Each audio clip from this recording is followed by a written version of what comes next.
Electric വാഹന രംഗത്ത് ലോക പ്രശസ്തമായിട്ടുള്ള ഒരു മോഡലാണ് ടെസ്ല. ടെസ്ലയെ കഴിഞ്ഞ വർഷം വാഹന വിൽപ്പനയുടെ കാര്യത്തിൽ പിന്തള്ളിയ ഒരു ബ്രാൻഡാണ് BYD. BYDയുടെ ഇന്ത്യയിലെ മൂന്നാമത്തെ മോഡൽ അവതരിപ്പിച്ചിരിക്കുകയാണ് BYD Seal. Welcome to turbo drive.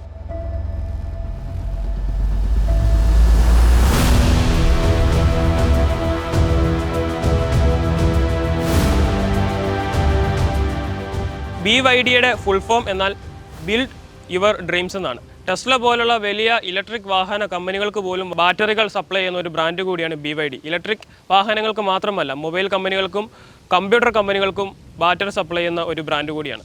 BYDയുടെ ബാറ്ററികളുടെ ഒരു യുണീക്ക് സെല്ലിംഗ് പോയിന്റ് എന്ന് പറഞ്ഞു കഴിഞ്ഞാൽ, അവരാണ് ആദ്യമായിട്ട് ബ്ലേഡ് ടെക്നോളജി ബാറ്ററി രംഗത്തേക്ക് അവതരിപ്പിച്ചത്. ബ്ലേഡ് ടെക്നോളജി എന്ന് പറഞ്ഞു കഴിഞ്ഞാൽ, ഒരു ബാറ്ററിയിൽ 10 സെല്ലുണ്ടെങ്കിൽ അതിൽ ഒരു സെല്ല് മാത്രം ഡാമേജ് ആയി കഴിഞ്ഞാൽ ആ സെല്ല് റീപ്ലേസ് ചെയ്ത് അടുത്ത ഒരു സെല്ല് ഇൻസ്റ്റാൾ ചെയ്യുന്ന ഒരു മെത്തേഡാണ് ബ്ലേഡ് ബാറ്ററികൾ എന്ന് പറയുന്നത്. അങ്ങനെയുള്ള ഡ്യൂറബിൾ ആയിട്ടുള്ള റിലയബിലിറ്റി ഉള്ള ബാറ്ററികൾ സപ്ലൈ ചെയ്യുന്ന ഒരു ബ്രാൻഡ് കൂടിയാണ് BYD. അവർക്ക് ഏറ്റവും റിലയബിലിറ്റി ഉള്ള കുറച്ച് ഇലക്ട്രിക് വാഹന ലൈനപ്പുകളുണ്ട്. അതിലൊരു വാഹനം കൂടിയാണ് സീൽ എന്ന് പറയുന്നത്. ഓരോ മാനുഫാക്ചേഴ്സും ഓരോ വാഹനങ്ങൾ ഡിസൈൻ ചെയ്യുന്നത് ഒരു തീമിൻ്റെ ബേസിലായിരിക്കും. BYD Seal ഓഷ്യൻ എന്ന തീമിനെ ആസ്പദമാക്കി നിർമ്മിച്ചിരിക്കുന്ന ഒരു വാഹനമാണ്. ഓഷ്യൻ്റേതായിട്ടുള്ള എല്ലാ എലമെൻസും ഡിസൈനിൽ കൊണ്ടുവരാനായിട്ട് BYD ശ്രദ്ധിച്ചിട്ടുണ്ട്. അതുകൊണ്ട് തന്നെയാണ് ഇതൊരു പ്രോപ്പർ സെഡാനും അത്രയധികം ഗുഡ് ലുക്കിംഗ് ആയിട്ടുള്ള ഒരു വാഹനമായിട്ട് മാറുന്നത്. മുമ്പിലേക്ക് നോക്കുകയാണെങ്കിൽ ഡബിൾ U ഷേപ്പിൽ കൊടുത്തിരിക്കുന്ന ഒരു ഹെഡ്ലാമ്പ് യൂണിറ്റാണ് കാണാൻ കഴിയുന്നത്. അതിൽ ഒരു ഇൻഡിക്കേറ്റർ വിത്ത് DRL പാറ്റേൺ നമുക്ക് കാണാൻ കഴിയും. ഇവിടെയും ഒരു ക്രോം എലമെൻറ്റിൻ്റെ പാറ്റേൺ കൊടുത്തിട്ടുണ്ട്. ഈ ഒരു കളറും ആ ഒരു ഓഷ്യൻ ബേസ്ഡ് തീമിൻ്റെ ഭാഗമായിട്ടുള്ള ഒരു കളർ കൂടിയാണ്. മുൻപിൽ പാർക്കിംഗ് സെൻസേഴ്സും 360 ഡിഗ്രി പാർക്കിംഗ് ക്യാമറയുടെ ഒരു യൂണിറ്റും കൊടുത്തിട്ടുണ്ട്. ഈ ഒരു ബമ്പർ ട്രീറ്റ്മെൻറ്റ് അതിൽ കൊടുത്തിരിക്കുന്ന ഡിസൈനും ആ ഒരു ബ്ലാക്ക് കളറും മുൻഭാഗത്ത് കുറച്ചധികം ഭംഗി ആകർഷിക്കുന്നു. ഇലക്ട്രിക് വാഹനങ്ങൾക്ക് എല്ലാം ഉള്ള ഒരു സ്വഭാവമാണ് എഞ്ചിൻ ഇല്ലാത്തത് കൊണ്ട് മുൻഭാഗത്ത് ഒരു സ്പേസ് കൊടുക്കുന്നത്. അത് BYD Sealലും നമുക്ക് കാണാൻ കഴിയും. മുമ്പിൽ ചെറിയൊരു സ്റ്റോറേജ് സ്പേസ് നമുക്ക് ലഭിക്കുന്നുണ്ട്. സൈഡ് ഭാഗത്തേക്ക് വരുമ്പോഴും മുൻപ് സൂചിപ്പിച്ച ഓഷ്യൻ ഡിസൈൻ്റെ ഭാഗമായിട്ടുള്ള എല്ലാ ഡിസൈൻ എലമെൻസും കൊടുത്തിട്ടുണ്ട്. ഈ ഒരു ചരിഞ്ഞിറങ്ങുന്ന ഈ ഒരു ബാക്ക് ഭാഗമൊക്കെ ആണെങ്കിലും ആ ഒരു ഓഷ്യൻ്റെ ആ ഒരു വേവ്സിന് സമാനമായിട്ടുള്ള ഡിസൈൻ പാറ്റേണാണ് കൊടുത്തിരിക്കുന്നത്. കൂടാതെ പോപ്പപ്പായി ഓപ്പൺ ചെയ്യുന്ന ഡോർ ഹാൻഡിൽസ് കൊടുത്തിട്ടുണ്ട്.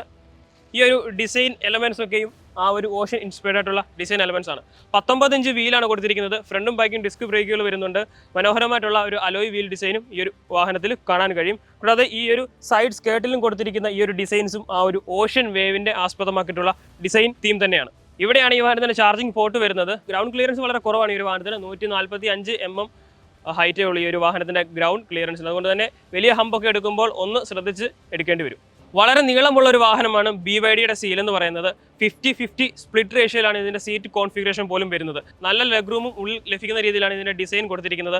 കൂടാതെ ഇത് കാണാൻ വളരെ ഭംഗിയുള്ള ഒരു വാഹനമാണ്. ഒരു സ്പോർട്സ് സെഡാൻ്റെ എല്ലാവിധ ഡിസൈൻ എലമെൻസും കൊടുക്കാൻ മറന്നിട്ടില്ല സീലിൽ BYD. അതുകൊണ്ട് തന്നെ BYD Seal നല്ലൊരു ഡീലാകുമെന്നതിൽ യാതൊരു സംശയവുമില്ല.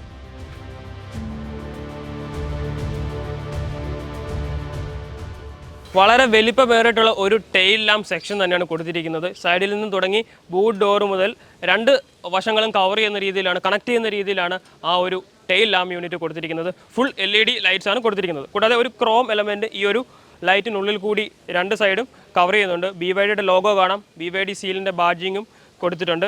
ഈ ഒരു ഡിഫ്യൂസറിനാണെങ്കിലും ആ ഒരു ബ്ലാക്ക് എലമെൻറ്റ് കൊടുത്തിരിക്കുന്നത് വളരെയധികം മനോഹരമായിട്ടുണ്ട്. ഈ ഒരു ഡിഫ്യൂസറിന് കൊടുത്തിരിക്കുന്ന ഡിസൈൻസും ഓഷ്യൻ ഇൻസ്പയർഡ് ആയിട്ടുള്ള തീമിനെ ബേസ് ചെയ്തിട്ടുള്ള ഒരു ഡിസൈൻ തന്നെയാണ്. പാർക്കിംഗ് സെൻസേഴ്സും കൂടാതെ റിവേഴ്സ് പാർക്കിംഗ് ക്യാമറയും ഈ ഒരു വാഹനത്തിലും കൊടുത്തിട്ടുണ്ട്. ഈ ഒരു ബട്ടൺ പ്രസ് ചെയ്ത് കഴിഞ്ഞാൽ നമുക്ക് ബൂട്ട് ഡോർ ഓപ്പൺ ചെയ്യാനായിട്ട് സാധിക്കും. 400 ലിറ്ററാണ് വാഹനത്തിൻ്റെ ബൂട്ട് സ്പേസ്. അത്യാവശ്യം ഡീസൻ്റ് ആയിട്ടുള്ള ഒരു സ്റ്റോറേജ് ഏരിയ നമുക്ക് ഈ ഒരു വാഹനത്തിൽ കാണാൻ കഴിയും. പങ്ക്ചർ കിറ്റ് മാത്രമേ കൊടുത്തിട്ടുള്ളൂ, സ്പെയർ വീല് കൊടുത്തിട്ടില്ല.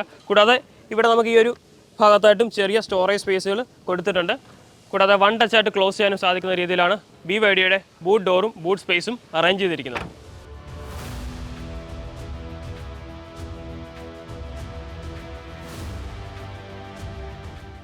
ഇന്റീരിയറിലെ ഏറ്റവും വലിയ അട്രാക്ഷൻ എന്ന് പറയുന്നത് ഈ ഒരു വലിയ സ്ക്രീൻ തന്നെയാണ്.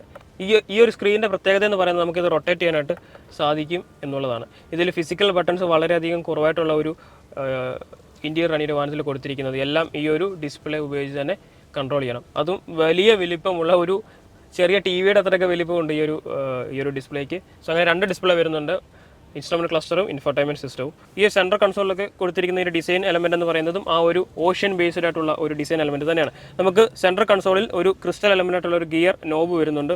കൂടാതെ വാഹനത്തിന്റെ സ്റ്റാർട്ട് സ്റ്റോപ്പ് ബട്ടണും അതുപോലെ തന്നെ പാർക്കിംഗ് ബ്രേക്കിന്റെ ആ ഒരു ബട്ടൺസ് ഒക്കെ ഇവിടെയാണ് കൊടുത്തിരിക്കുന്നത്.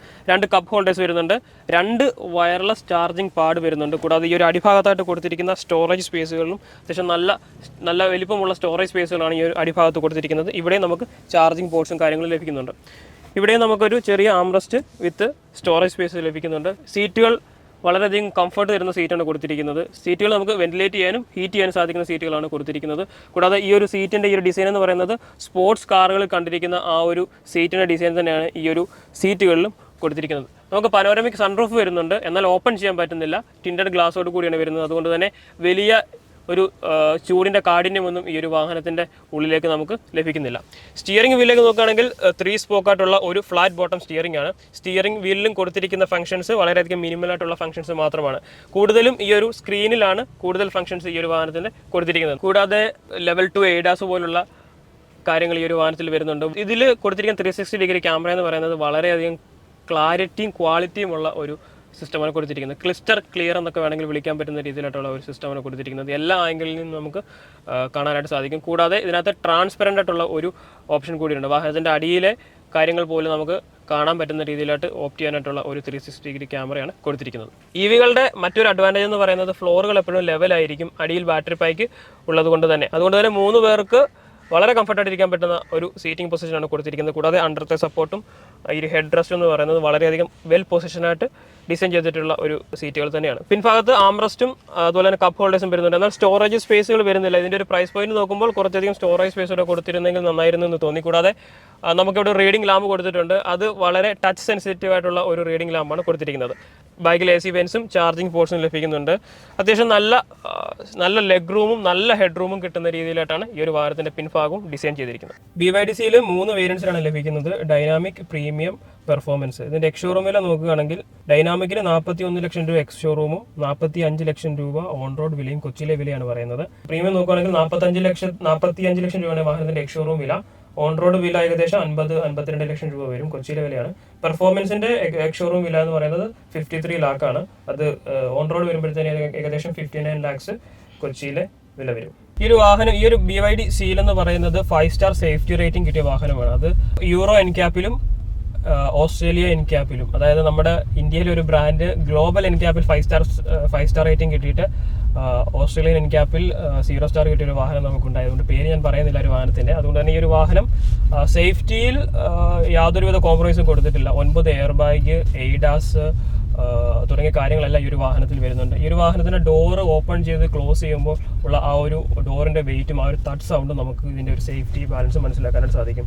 കൂടാതെ യൂറോ എൻക്യാപ്പിലും ഓസ്ട്രേലിയൻ എൻക്യാപ്പിലും 5 സ്റ്റാർ സേഫ്റ്റി റേറ്റിംഗ് കിട്ടിയ വാഹനം എന്തായാലും സേഫ്റ്റിയിൽ യാതൊരുവിധ കോംപ്രമൈസും കൊണ്ടുവരത്തില്ല എന്നുള്ളത് പ്രൂവ് ആണ്. അതുകൊണ്ടാണ് ആ ഒരു അത്രയും ടഫായിട്ടുള്ള ഒരു സേഫ്റ്റി റേറ്റിംഗിൽ 5 സ്റ്റാർ കരസ്ഥമാക്കിയത്.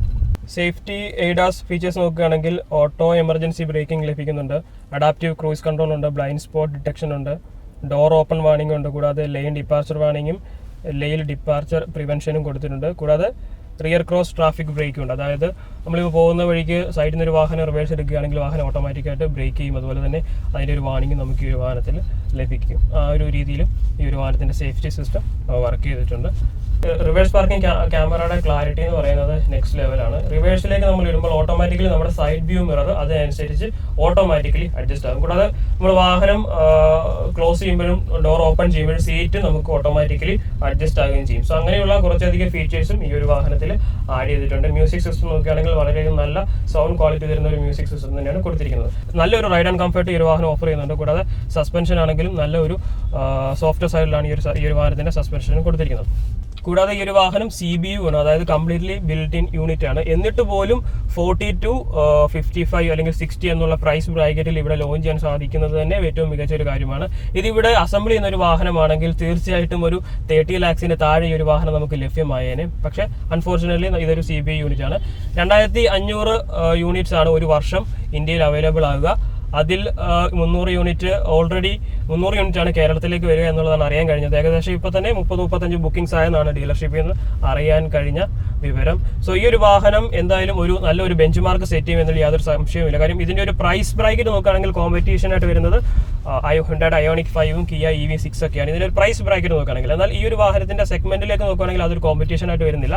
പ്രൈസ് ബ്രാക്കറ്റ് നോക്കുമ്പോൾ അതൊരു കോമ്പറ്റീഷൻ ആയിട്ട് വരുന്നുണ്ട്. അങ്ങനെ നോക്കുമ്പോൾ അയോണിക് 5-നേക്കാളിലും ഒക്കെ എന്തുകൊണ്ടും മികച്ചൊരു വാഹനം. ബിക്കോസ് ഇതൊരു വളരെയധികം ഗുഡ് ലുക്കിംഗ് ആയിട്ടുള്ള ഒരു വാഹനം, സ്പോർട്സ് ഡിസൈൻ ആയിട്ട് ഡെവലപ്പ് ചെയ്തിരിക്കുന്ന ഒരു വാഹനം, അത്രയധികം ഫീച്ചേഴ്സ് കൊടുത്തിരിക്കുന്ന ഒരു വാഹനം. EV സെഗ്മെന്റിൽ ഒരു ലീഡർ തന്നെയാണ് BYD എന്ന് പറയുന്നത്. അവരുടെ ബാറ്ററി ടെക്നോളജി എന്ന് പറയുന്നത് ഹ്യുണ്ടായി കിയ പോലുള്ള വാഹന നിർമ്മാണ കമ്പനികൾ പോലും കണ്ടുപഠിക്കേണ്ട രീതിയിലായിട്ടുള്ള ഒരു ബാറ്ററി സിസ്റ്റം തന്നെയാണ് ഈ ഒരു BYD-യിൽ കൊടുത്തിരിക്കുന്നത്. അതുകൊണ്ട് തന്നെ ഇതൊരു നല്ലൊരു ബ്ലോക്ക് ബസ്റ്റർ ആകാൻ ചാൻസ് ഉള്ള ഒരു വാഹനമാണ് ഈ ഒരു BYD സീൽ എന്ന് പറയുന്നത്. കൂടാതെ നമുക്ക് ഹെഡ് അപ്പ് യൂണിറ്റ് പോലുള്ള ഹെഡ് അപ്പ് ഡിസ്പ്ലേ പോലുള്ള കാര്യങ്ങൾ കൊടുത്തിട്ടുണ്ട്. അത് നല്ല ഒരു പ്രീമിയം ലെവലിൽ തന്നെയാണ് കൊടുത്തിരിക്കുന്നത്. സാധാരണ ഹെഡ് അപ്പ് ഡിസ്പ്ലേ എന്ന് പറയുന്നത് ഒരു ഡിസ്പ്ലേ ഓട്ടോമാറ്റിക്കലി പോപ്പപ്പ് ചെയ്യുന്ന രീതിയിലാണ് നമ്മൾ കണ്ടിട്ടുള്ളത്. എന്നാൽ ഈ ഒരു വാഹനത്തിൽ അത് ഓട്ടോമാറ്റിക്കലി നമ്മുടെ ആ ഒരു വിൻഷീൽഡിലേക്ക് പ്രൊജക്ട് ചെയ്യുന്ന രീതിയിലാണ് കൊടുത്തിരിക്കുന്നത്. അതും നല്ല ഒരു ഫീച്ചറാണ്. കൂടാതെ ആ ഒരു ഹെഡ് അപ്പ് ഡിസ്പ്ലേയിലും ADASന്റെ ഫംഗ്ഷൻസ് നമുക്ക് ഡിസ്പ്ലേ ചെയ്തിട്ടുണ്ട്. റൊട്ടേറ്റ് ചെയ്യുന്ന ഒരു ഇൻഫർടൈൻമെന്റ് സിസ്റ്റം കൊടുത്തിട്ടുണ്ട്. അതും ഒരു മികച്ച ഫീച്ചർ എന്നൊന്നും പറയാൻ പറ്റില്ലെങ്കിൽ പോലും അതൊരു മാർക്കറ്റിംഗ് ടെക്നിക്കായിട്ട് നമുക്ക് കണക്കാക്കാം. സോ ഈ ഒരു വാഹനം DC charging AC charging support ചെയ്യും. DC ചാർജിങ്ങിലേക്ക് വരുമ്പോൾ 0 to 80 എടുക്കാനായിട്ട് 35 മിനിറ്റുകൾ മാത്രമേ ഈ ഒരു വാഹനത്തിന്റെ ഒരു ടൈം എടുക്കുകയുള്ളൂ. AC-യിലേക്ക് വരുമ്പോൾ 7 to 8 hours ആണ് വാഹനത്തിന് ചാർജിങ്ങിന് വേണ്ട സമയം. ഇതിന്റെ ഒറ്റ ചാർജിൽ കിട്ടുന്ന കിലോമീറ്റർ നോക്കുകയാണെങ്കിൽ ഡൈനാമിക് എന്ന് പറയുന്ന ബേസ് വേരിയന്റ് 510 കിലോമീറ്റർ വരുന്നു. നമ്മൾ ഓടിച്ചുകൊണ്ടിരിക്കുന്ന പ്രീമിയം എന്ന് പറഞ്ഞ വേരിയന്റ് ആണ്. പ്രീമിയം വേരിയന്റ് 650 കിലോമീറ്റർ ആണ് റേഞ്ച് കാഴ്ചവെക്കുന്നത്. പെർഫോമൻസ് പറഞ്ഞൊരു എഡിഷൻ ഉണ്ട്, അത് 580 കിലോമീറ്റർ ആണ് അതിന്റെ ആ ഒരു റേഞ്ച് എന്ന് പറയുന്നത്. പവർ ട്രെയിൻ നോക്കുകയാണെങ്കിൽ ഡൈനാമിക്കിൽ 240 HP പവറും 310 Nm ടോർക്കുമാണ് പ്രൊവൈഡ് ചെയ്യുന്നത്. 0 to 100 എടുക്കുന്ന ടൈം 7.5 seconds ആണ്. പ്രീമിയമിലേക്ക് വരുമ്പോൾ നമ്മൾ ഓടിച്ചുകൊണ്ടിരിക്കുന്ന വേരിയന്റ് 312 HP പവറും 360 Nm ടോർക്കുമാണ്. 5.9 seconds ആണ് 0 to 100. പെർഫോമൻസ് എന്ന് പറഞ്ഞ വേറൊരു പെർഫോമൻസ് ഓറിയന്റഡ് ഉള്ള ഒരു വെർഷൻ ഉണ്ട്. അതിൽ 530 HP പവറും 670 Nm ടോർക്കുമാണ് കൊടുത്തിരിക്കുന്നത്. അത് 3.8 സെക്കൻഡ് മതി 0 to 100 എത്താൻ. ഈ ഒരു വാഹനം ഒരു സ്പോർട്സ് എലമെന്റോട് കൂടി ബിൽഡ് ചെയ്തൊരു വാഹനമാണ്. അങ്ങനെ നോക്കുമ്പോൾ ഒരു പെർഫോമൻസ് ഓറിയന്റഡ് ആയിട്ടുള്ള ഒരു വാഹനം നോക്കുന്ന ആൾക്കാർക്ക് പെർഫോമൻസ് വേരിയന്റ് എടുക്കാൻ പറ്റും. ബിക്കോസ് 3.8 എന്ന് പറയുന്നത് ഇറ്റ്സ് ഇൻസെയിൻ. ആൻഡ് ഇതിലെ EV ആക്സലറേഷൻ എന്ന് പറയുന്നത് ഒരു ഫസ്റ്റ് ടൈം EV യൂസർക്ക് വളരെയധികം ത്രില്ലിംഗ് ആയിട്ടുള്ള ഒരു ഇത് തന്നെ ആയിരിക്കും. സോ ഇൻസ്റ്റന്റ് ആയിട്ടുള്ള ഒരു ടോർക്ക് ഡെലിവറിയാണ് ഈ ഒരു EV വാഹനങ്ങൾ കാഴ്ചവെക്കുന്നത്. അതുകൊണ്ട് തന്നെ അല്ലെങ്കിൽ ആ ഒരു സ്പീഡിന്റെ ആ ഒരു ഇൻസ്റ്റന്റ് ടോർക്കിന്റെ ഡെലിവറി മാനേജ് ചെയ്യാനായിട്ടാണ് തോന്നുന്നു സ്റ്റിയറിംഗ് കുറച്ച് ഹാർഡ് ആക്കിയിട്ടുണ്ട്. അതും നല്ലൊരു കാര്യമായിട്ട് പറയാം. ഈ ഒരു വാഹനത്തിന്റെ സർവീസ് ഇന്റർവെൽ എന്ന് പറയുന്നത് 20,000 കിലോമീറ്ററിലാണ്. സോ ഒരു 5,000 to 8,000 ആണ് വാഹനത്തിന്റെ എക്സ്പെക്റ്റഡ് സർവീസ് കോസ്റ്റ് വരുന്നത്. സോ ഒരു 650 കിലോമീറ്റർ റേഞ്ച് കിട്ടുന്ന ഒരു വാഹനം ഈ ഒരു പ്രൈസ് റേഞ്ചിൽ കിട്ടുന്ന ഒരു വാഹനത്തിന് സർവീസ് കോസ്റ്റ് നോക്കുകയാണെങ്കിൽ വളരെയധികം ഡീസൻ്റ് ആയിട്ടുള്ള ഒരു സർവീസ് കോസ്റ്റും ഈ ഒരു വാഹനത്തിന് നമുക്ക് ലഭിക്കുന്നുണ്ട്. സോ അതുകൊണ്ടൊക്കെയാണ് ഈ ഒരു വാഹനം ഈ ഒരു EV സെഗ്മെന്റിലെ ഒരു ബ്ലോക്ക് ബസ്റ്ററായി മാറും എന്ന് പറയാൻ കാര്യം. BYD അവരുടെ ഇന്ത്യയിലെ ഡ്രീം ബിൽഡ് ചെയ്തുകൊണ്ടിരിക്കുകയാണ്. സോ നിങ്ങളുടെ ഡ്രീമിൽ ഇങ്ങനെ ഒരു വാഹനം ഉണ്ടെങ്കിൽ, ഈ ഒരു ബഡ്ജറ്റിൽ ഒരു വാഹനം ഉണ്ടെങ്കിൽ നിങ്ങളും ആ ഒരു ഡ്രീം ബിൽഡ് ചെയ്യുക. ഞാനും എൻ്റെ ഡ്രീം ബിൽഡ് ചെയ്യട്ടെ. മറ്റൊരു ദിവസം മറ്റൊരു വാഹനമായിട്ട് കാണാം. Thanks for watching.